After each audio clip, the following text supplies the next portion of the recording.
Alors, j'espère que vous avez pu télécharger, comme dans la précédente vidéo, les données cartographiques, les shapefiles, et que vous avez pu aussi les visualiser à travers le logiciel SIG que nous utilisons, QGIS. Alors, si vous n'avez pas regardé la vidéo, je vais afficher le lien ici, que vous pourrez cliquer et regarder bien sûr cette vidéo-là. Alors, pour notre part, nous avions téléchargé ces 5 données-là en rapport avec le Sénégal.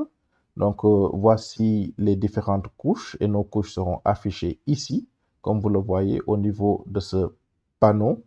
Alors, vous avez la couche du Sénégal et cette couche-là correspond aux limites, bien sûr, du Sénégal qui sont là. Alors, comme vous le voyez, bien sûr, c'est du dessin. Mais il faut savoir qu'en système d'information géographique, qu'en cartographie, en fait, il n'y a pas simplement que le dessin. Mais derrière le dessin, il y a une composante attributaire où il y aura bien sûr une base de données derrière ce dessin-là. En fait, j'essaye d'expliquer le plus simplement possible que pour vous aider à comprendre que à chaque couche, eh bien, il est associé une table attributaire. Voilà, on va changer par exemple de couche pour vous aider à mieux comprendre si on sélectionne cette couche-ci là. Donc, cette couche correspond aux limites, bien sûr, des différentes régions du Sénégal. Alors, on a dit tout à l'heure que ce n'est pas simplement du dessin, mais derrière ce dessin-là, en fait, il y a une base de données. Et cette base de données-là, on peut l'appeler, en fait, c'est une table attributaire ou une table d'attributs. Alors, comment ouvrir cette table d'attributs-là? Eh bien, pour ouvrir la table attributaire, on vient sur notre couche. Donc, cette couche-ci, on fait un clic droit, donc on défile jusqu'à ouvrir la table d'attributs ou ouvrir la table attributaire. Et on peut cliquer. Voilà. Et quand je clique, vous voyez que ça correspond à cette couche SEN ADM1. Donc, comme vous le voyez ici, il est écrit SEN ADM1. Donc, il s'agit bien de cette couche-là. Alors, comme vous le voyez, je vais agrandir. Voilà, il y a une table et il y a des colonnes. Et chaque colonne, bien sûr, a un nom. Par exemple, la première colonne, c'est ID-80, ISO NEM0, NEM1, etc., etc. Donc, ces colonnes-là, en fait, ce sont des attributs, d'où le nom de table attributaire. Donc, ces colonnes correspondent à des attributs. Mais à côté, comme vous le voyez, il y a des lignes. Il y a la première ligne, deuxième, troisième, jusqu'à la 14e ligne. Et ces lignes-là, en fait, correspondent à des entités. D'ailleurs, même le logiciel nous l'indique ici. Donc, au total des entités, on nous dit 14. Donc, 1, 2, 3, jusqu'à 14. Donc, il y a 14 entités filtrées et on a sélectionné 0 entité. Et c'est vrai, sur les 14 entités, on n'a pas sélectionné d'entité. On a sélectionné 0 entité. Donc, voilà la table attributaire qui est en quelque sorte une base de données de nos couches. Donc, vous voyez que c'est intéressant. Vous voyez qu'il ne s'agit pas simplement du dessin. Donc, je vais juste faire un glisser-déposer et vous allez voir qu'il ne s'agit pas simplement du dessin, mais à côté de ce dessin-là, eh bien, il y a une table attributaire ou une base de données. Donc, je vais essayer de réduire tout ça pour nous aider à mieux voir. Voilà. Maintenant, à supposer que je sélectionne une ligne. Je vais sélectionner une ligne. Et comme vous le voyez, cette ligne-là, on nous dit bien sûr ça correspond à la région de Dakar. Alors, je vais cliquer ici. Ça correspond à la région de Dakar. Et qu'est-ce que vous remarquez sur mon dessin ici?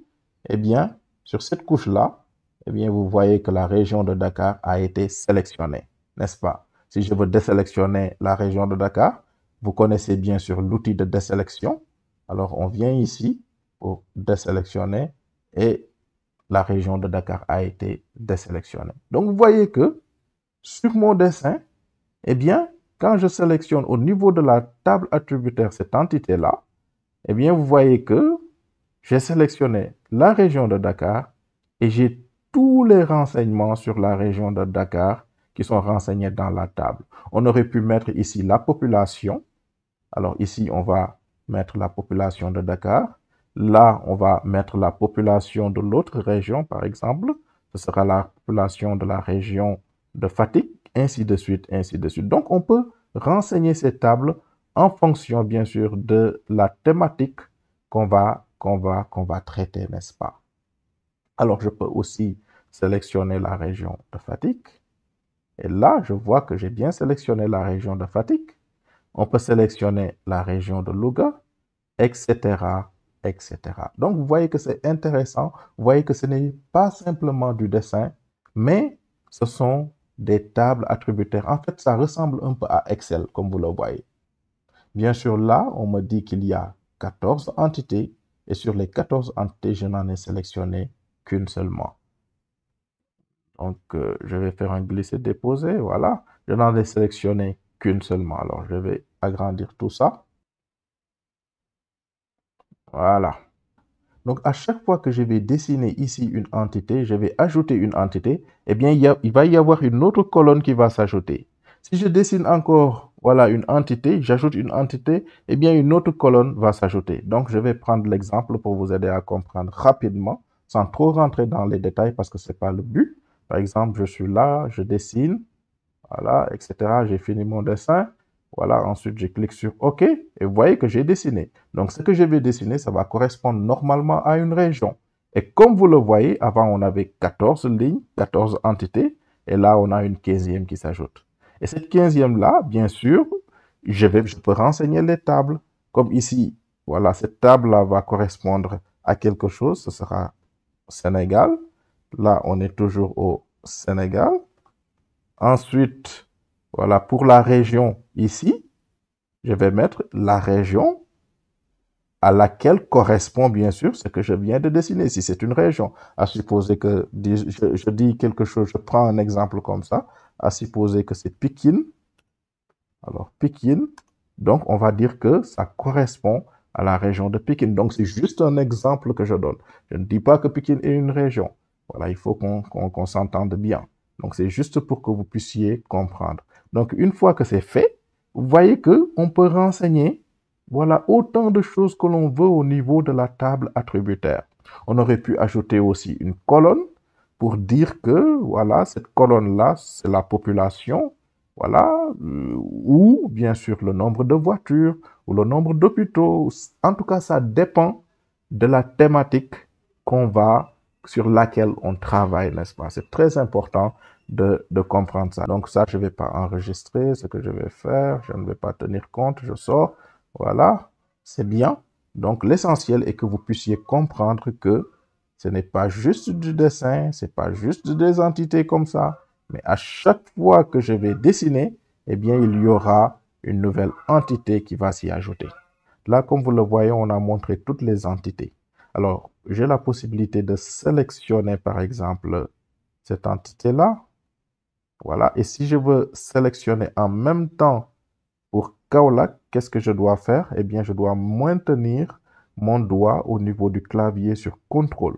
Donc, j'appuie sur CTRL au niveau du clavier et je clique avec ma souris sur Kaolack. Donc, vous voyez ici, j'ai sélectionné et Dakar qui est là et Kaolack. Ce sera la même chose pour Matam, sera la même chose pour Thiès. Donc, une fois que c'est fait, j'ai la possibilité de cliquer ici et j'ai plusieurs options. Soit de montrer toutes les entités, soit de ne montrer que les entités sélectionnées ou de ne montrer que les entités visibles sur la carte, etc., etc. Donc, par exemple, si je clique pour montrer que les entités sélectionnées et là, je n'ai que ces entités-là qui sont visibles au niveau de ma table attributaire et je pourrais bien sûr les analyser et cartographier en fonction de ce que je veux faire.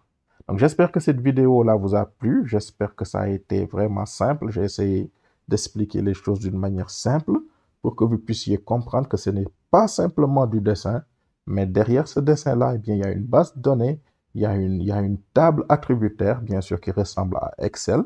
Et il y a des possibilités même de faire des liens avec Excel, mais ça, c'est avec le temps. On verra comment faire ça.